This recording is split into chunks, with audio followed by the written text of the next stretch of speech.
Hey everyone, welcome back to our channel. Today, we have a really important topic to discuss. Let's talk about social media. It's everywhere, right? From the moment we wake up to the time we go to bed, we're constantly checking our feeds.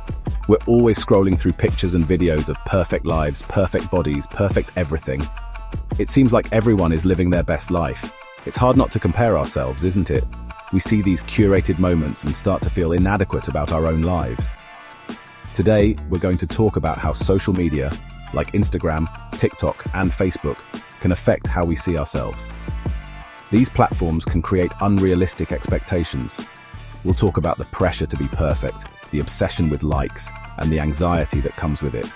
It's a cycle that's hard to break. But don't worry, we'll also share some tips on how to not let it get to you.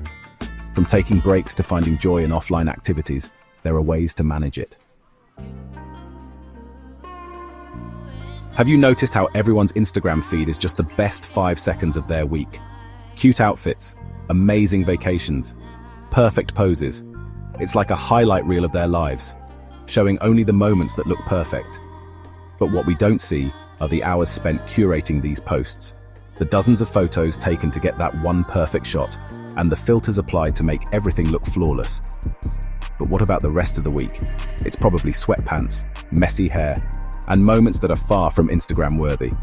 These are the moments that make up the majority of our lives, the unfiltered, unedited reality that we all experience. And then there are the real-life problems that no one posts about. The stress, the anxiety, the struggles that we all go through but rarely share online. These moments are just as important, if not more so, than the perfect ones we see on social media. We're comparing our everyday lives to everyone else's highlight reel. It's an unfair comparison because we're seeing only the best parts of their lives, not the whole picture. It's like comparing your mistakes to someone's finished movie, the polished, edited version that took hours, days, or even weeks to perfect. No wonder it makes us feel inadequate. Of course, that's going to make you feel bad. It's natural to feel down when you're constantly comparing yourself to an unrealistic standard. It's strange, because we know it's not real, but it still affects us. We understand that these images are curated and edited, yet we can't help but feel the impact. We start to feel like we're not good enough, not pretty enough, not successful enough. These feelings can be overwhelming and can affect our self-esteem and mental health. It makes you wonder, why am I even using this app? Is it worth the toll it takes on my mental health? Maybe it's time to take a step back and remember that real life is not always picture perfect. There's this idea called social comparison theory. It's a concept introduced by psychologist Leon Festinger in the 1950s. Basically, it means people naturally compare themselves to others. It's like an instinct. We do it to evaluate our own abilities and opinions. But social media makes this comparing even worse. Platforms like Instagram and Facebook amplify this tendency. We're constantly seeing pictures of people who seem cooler, prettier, and more successful than us. These curated images create unrealistic standards. Even though we know it's not real life, we still feel bad about ourselves. The gap between our reality and their highlight reel can be disheartening. It's like a never-ending cycle of scrolling, comparing, and feeling down. This constant exposure can lead to anxiety and depression. How can we stop doing this to ourselves? One way is to limit our social media use and focus on our own journey. Seeking professional help can also be beneficial. Let's talk about likes. Why do those little hearts matter so much? It's like we're addicted to feeling accepted. We post something and then we keep checking our phones, waiting for those little notifications. And if we don't get enough likes, it feels terrible. It's like our self-worth depends on those little taps. That's not healthy. We need to realize that our worth comes from inside us, not from strangers on the internet. Body image and social media can be a dangerous combination. We're always seeing pictures of perfect bodies, tiny waists, big curves, flawless skin. But most of these pictures are heavily edited.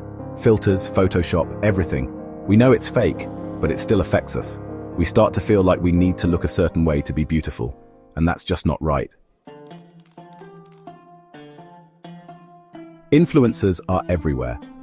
Every time you open Instagram, there's another one living their best life, traveling, wearing fancy clothes, and looking perfect. It's easy to get caught up in it and feel like we're failing. But remember, what we see on social media is just a highlight reel. It's not real life. Influencers are just like us. They have bad days, they have insecurities, and they definitely don't look perfect all the time. Let's talk about teenagers and social media. This is a tough one. Teenagers are already dealing with a lot.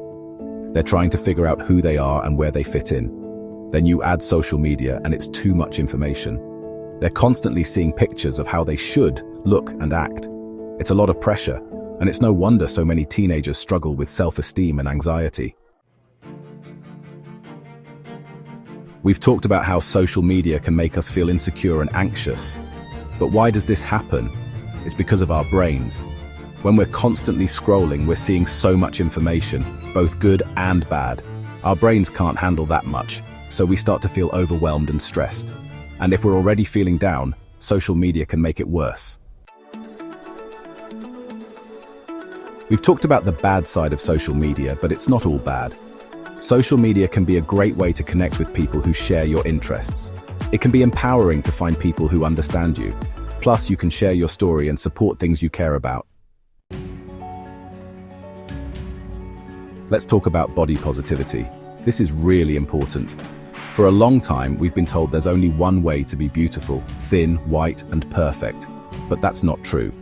Beauty comes in all shapes, sizes, and colors. Body positivity is about celebrating that. It's about loving our bodies, even with our flaws.